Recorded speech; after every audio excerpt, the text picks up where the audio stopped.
Ehkä suomeksi lyhyesti alku, niin tämä toimii niin, että me haastelen englanniksi, mä tiivistän sen savoksi, mitä me puhutaan. Ja mun täytyy kertoa, who is Baron King. Hän on historialtaan maailman kuulu taloustieteilijä, London School of Economicsin professori. Sen lisäksi 10 vuotta toimi Englannin pankin pääjohtajana. Tällä hetkellä on ylähuoneen jäsen parlamentissa ja kuuluu siellä nimenomaan niin 20 arvokkaisempia. Silloin tuli se titteli Baron. Mutta tämän lisäksi hän on sitten orkesterin johtokunnan puheenjohtaja. Aloitetaan ensin musiikista. You know, we all know that your orchestra is world famous, world class orchestra. When they land from London to Mikkeli, London is a city of 9 million people, Mikkeli has 50,000. How do the musicians feel here in Mikkeli? Well, hyvä päivä. Puhun suomea vain vähän. So forgive me, I will speak in English. The orchestra is incredibly happy to be here in Mikkeli. It may be smaller than London, but the welcome is much warmer. They're very happy being here. And tonight the players in the orchestra will have a special experience because for many of them, after the concert tonight, they will have their very first sauna. So I hope they recover in time for the orchestra to play again tomorrow. Ja hän kertoi, että Mikkeli on pienempi, mutta täällä vastaanotto on lämpimämpi kuin Lontoossa. Ja orkesterilla on tänä iltana huikea kokemus. Tämän illan konsertin jälkeen koko orkesteri menee saunaan, useimmat ensi kertaa elämässään. Aplodia tästä nyt. There's one specialty also in your orchestra. Your principal conductor is Santtu Matias Rovali, young Finnish conductor. His predecessor was Esa-Pekka Salonen, also Finnish one. How come two Finnish conductors, one after the other in the orchestra, world famous orchestra? Well, the orchestra wants to work with conductors they feel very close to, emotionally and musically. And both Esa-Pekka and Santtu did that. And it's not surprising that if you look at the world today, many of the most talented conductors are Finnish because of the school of conducting in Helsinki. And Finland has produced a remarkable number of world-famous conductors. So we didn't look for a Finnish conductor, but the Finnish conductors our orchestra fell in love with, both Esa-Pekka and now Santtu. Joo. He haluaa semmoisia kapellimestareita, joita orkesteri tuntee läheiseksi. Mutta pitää muistaa se, että suomalainen musiikki on maailmanluokkaa tällä hetkellä. Suomalaiset kapellimestarit on maailman kuuluja. Kun he haluttiin valita parhaita heistä, joiden kanssa he työskentelevät läheisesti, niin silloin Esa-Pekka ja Santtu Matias oli valintoja. Yesterday you had a concert and we had a concert in Mikkeli, and as the mayor just told, they played the two famous European composers, Brahms and Schumann, and tonight Bruckner. Are these famous composers a typical part of program for Philharmonia? Well, I don't think there is a typical program that we have, and I think a big challenge for any orchestra, especially in the capitals in Europe, is to find a programming that's distinctive. So we can come back to that, but Santtu has been developing his own repertoire. He's still very young, and he experimented last year with Mahler, now with Brahms. Tonight is a big test for him and the orchestra because Bruckner's Seventh Symphony is one of the pieces of music against which the great conductors of the world are judged. Joo, no, siellä on soitettu näitä klassisia orkestereita, mutta aina ohjelmaa tehdään uudelleen koko ajan. Ja nyt Santtu Matias luo hänen omaa linjansa, ja tänään hän johtaa Brucknerin, joka on erittäin vaativa sinfonia, ja sen johtamisen pohjalta arvioidaan kapellimestarien taitoja ja kykyjä. But there are four famous orchestras, and still BBC beyond that in London. Yeah. But how would you say, if you have four famous orchestras, what is the profile of your orchestra among those four? How people separate it from the others? It's difficult because there are 4 orchestras, and if they play the same sort of program, people confuse them all. So we are trying to do 2 things to make ourselves special. One is to have themes which describe our programming for a particular season. So 2 seasons ago, it was nature. This was the first season with Santu as our principal conductor. Last year, it was American music, including jazz. There are many great contributors and composers to American music. And this coming autumn in London, it will be Nordic music. And Santu will be playing a range of pieces which illustrate the best of Nordic music. That's one thing that distinguishes our orchestra. The other is our touring. The Philharmonia has always been a European touring orchestra. We travel to other countries, China, Japan, Korea, the United States, but the musical center is Europe. And we try to tour regularly to the best venues in Europe. And that's one reason why the orchestra was so thrilled to be invited to play in the Mikkeli Music Festival. And they've become, you know, very much at home here. I had lunch with the mayor last year. I saw him again last night and again this morning. Mikkeli is expanding and doing exceptionally well. And people love coming here. And I was struck, even last year, by how many people traveled from Helsinki to Mikkeli to hear the concerts. Hän sanoi lopussa, että ihmiset rakastaa tulla Mikkeliin. Aplodia tällä kohtaa kaikki. They love to come here. Ehkä profiilista on syytä sanoa, että se erikoinen profiili heidän orkesterilla on se, että ne valitsee teeman vuosittain. Se oli 2 vuotta sitten oli luonto, Santtu Matiaksen eka vuosi. Viime vuosi oli Amerikka ja nyt on pohjoismainen musiikki. Ja tässä tulee se profiili. Ja toinen on sitten se, että ne tekee paljon kiertueita ja tämä on osa tämä asettuminen Mikkeliin. We had Valery Gergiev, our artistic director, for a long time, and the tragic war of Ukraine was a big shock for all in Europe. The additional shock in Finland, because we knew that we can't continue with the Gergiev and Mariinsky for now on. And then suddenly the idea about Philharmonia came. It was a little bit too much to be true. How difficult was it for you to decide to come to Mikkeli so fast and so quickly? It was not difficult to follow in the footsteps of Gergiev and the Mariinsky Orchestra. And with Santu as our principal conductor, he was just thrilled to be able to bring his orchestra to Mikkeli for the summer festival. So, I mean, as soon as the possibility arose, there was only one word answer: yes. Se ei ole ollenkaan vaikeaa. Kunhan tämä kysymys tuli, niin hän oli vain yhden sanan vastaus: kyllä. Ja Santtu tietysti, joka on suomalainen, tuntee suomalaisen musiikin, oli tässä tärkeä tekijä. Perhaps we jump to the global situation, because we are living in a very difficult period of time in the world. Let's take the war in Ukraine. When Russia attacked Ukraine, there was a proposal of a decision, a resolution of the United Nations. And there was a vote. 141 countries condemned, accepted the resolution which condemned the war. 5 voted against. 35 countries, 35 abstained. The problem is that those who abstained represent the majority of the world's population. Is this a major concern, this risk of new division in the world?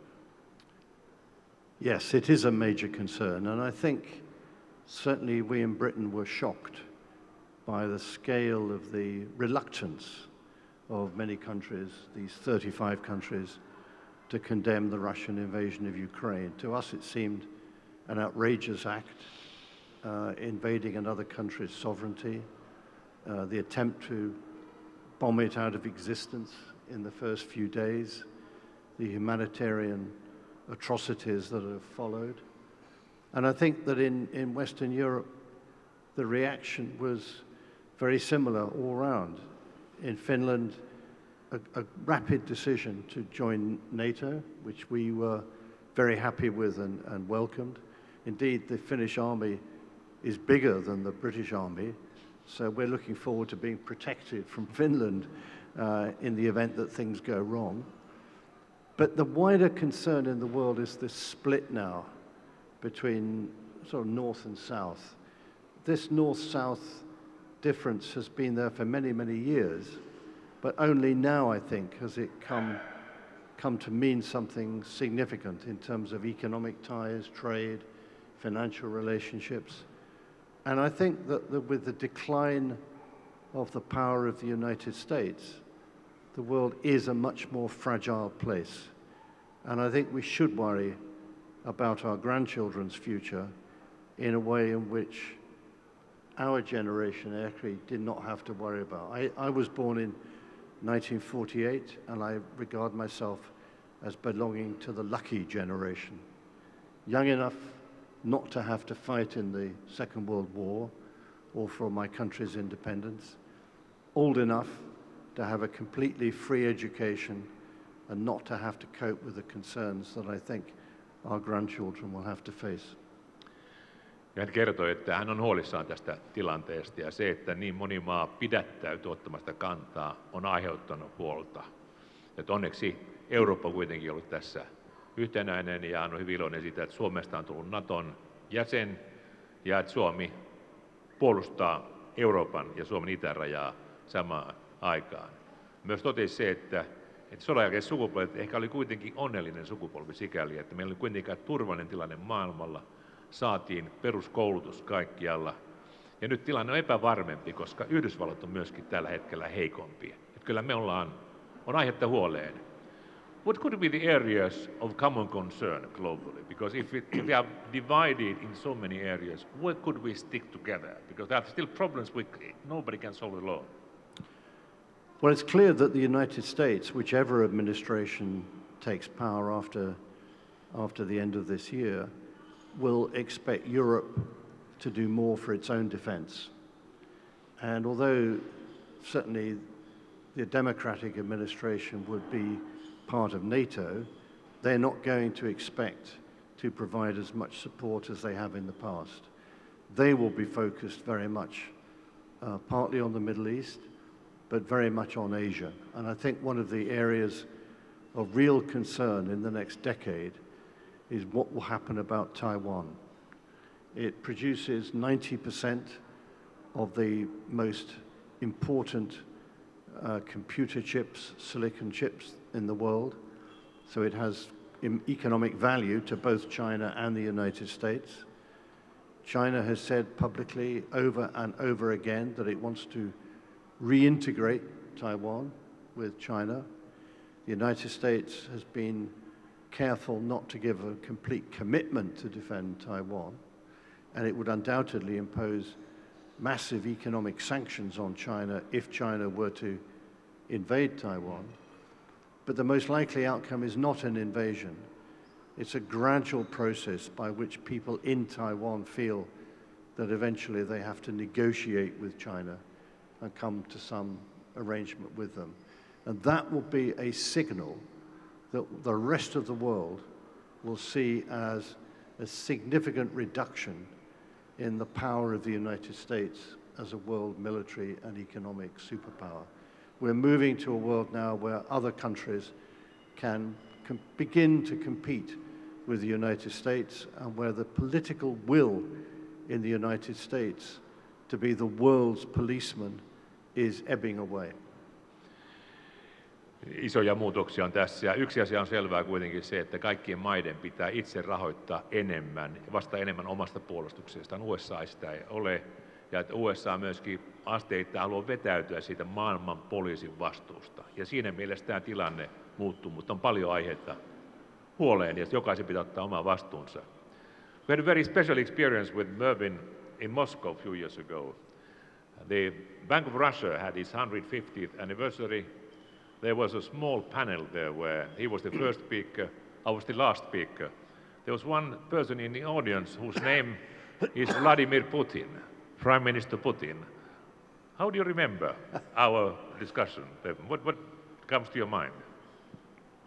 Well, as you say, this was the 50th anniversary, sorry, the 150th yeah. of the Russian Central Bank. And I looked in the archives of the Bank of England to find records about what the Bank of England said when the Russian central bank was created. I found nothing. But I did find a beautifully produced leather passbook for the bank account of a Russian nobleman. And I showed this to the audience, and they were fascinated. And I said, but this is the passbook of a very special Russian nobleman, Tsar Nicholas II. And they were just fascinated. We lent it to their museum for a number of months. But what I've never forgotten is that I made some comments about the world economy facing difficulties. And when Prime Minister Putin, as he then was, made his remarks, he said, Mr. King, in Russian, it was translated, Mr. King, you must never say that again. And I thought, well, here, I'm off to the gulag, this is terrible. And my opposite number interrupted and said, no, Mr. Putin, that was a mistake of the translator. Well, we must deal with the translator, said Mr. Putin. And at the end of the session, he exited through a special top security exit. And he looked at me, and as he left, just a few yards away, bright blue eyes, which he's got, and just said, in perfect English, all the best. Joo, se oli erikoinen tilaisuus, koska Mervyn King oli mennyt Englannin arkistoon ja tutkinut, olisiko jotain tietoja Venäjän ja Englannin pankin suhteesta. Ja sieltä löytyi yksi passi, joka oli kirjoitettu tsaari Nikolas toiselle. Ja hän kertoi, että tämmöinen sieltä aikaan löytyi ja kertoi sitten sitä tarinaa.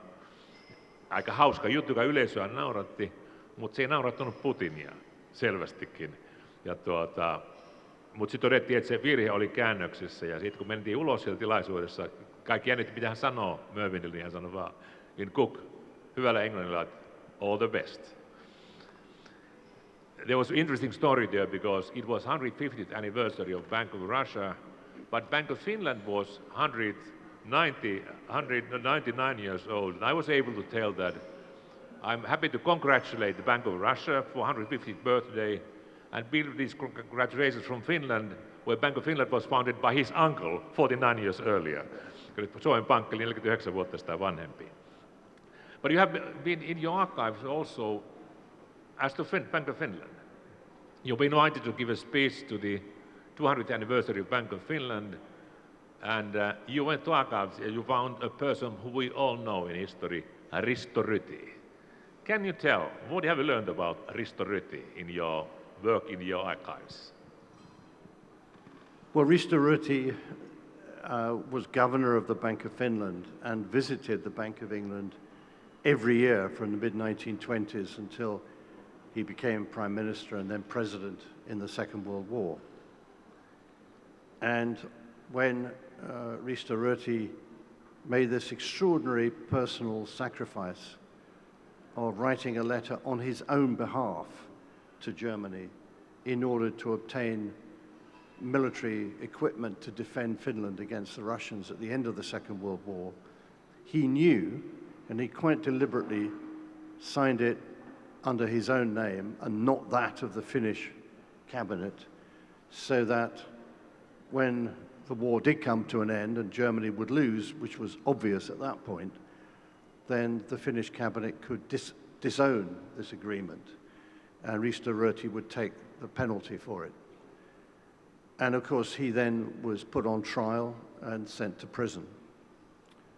Now, what I found in the archives of the Bank of England was that when the Russians put pressure on Finland to put Risto Ryti on trial, the Bank of England wrote to the British Foreign Office a letter saying, you must not let the Russians do this. We have known Risto Ryti for many years in the Bank of England. He has come to us every year. He is a remarkable man, a man of tremendous ability.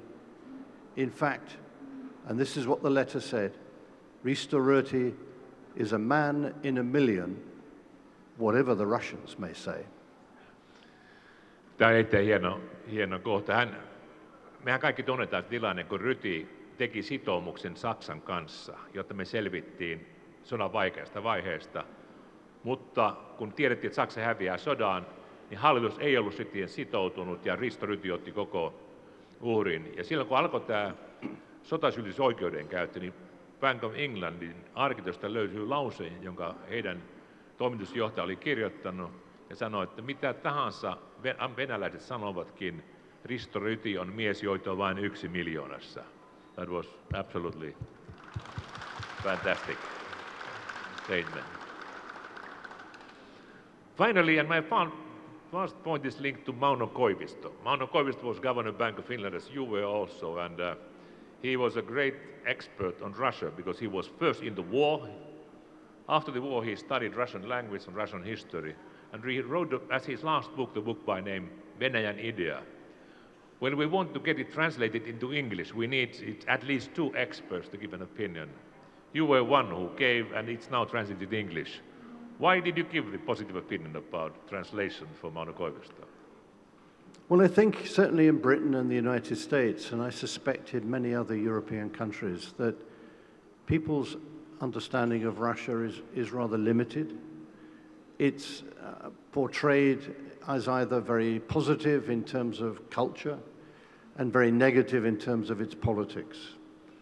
And it's a very black and white and superficial impression, not helped, of course, by the invasion of Ukraine. But this book by Koivisto is a deep book about what really you need to understand about Russia if you're going to appreciate why they do what they do and why the Russian mentality is what it is. And there are not many people I know in Britain who really understand Russia so deeply. And I think it was very important that this book by Koivisto was translated into English so that people can understand what Russia is really about. Kertoi, että Englannissa on hyvin jakautunut kanta. Vähän tiedetään Venäjästä, mutta yleensä se on niin positiivinen kulttuurista ja negatiivinen politiikasta, mutta semmoista syvää ymmärrystä ei ole. Mutta Suomessa on tällaisia ihmisiä, jotka tekee sen, joilla se on kuten Koivisto. Hän totesi, että on hyvin tärkeää, että saadaan syvempi historiallinen näkemys Venäjästä, ja tämä Koiviston kirjan kääntäminen englanniksi on ollut yksi sellainen. Thank you very much for this advice, for help publishing that book. Thank you very much for joining us here, and thank you for bringing with you the whole orchestra. You know, there are very few people who come with an orchestra when they come to Mikkeli. Kiitos, Mikkeli.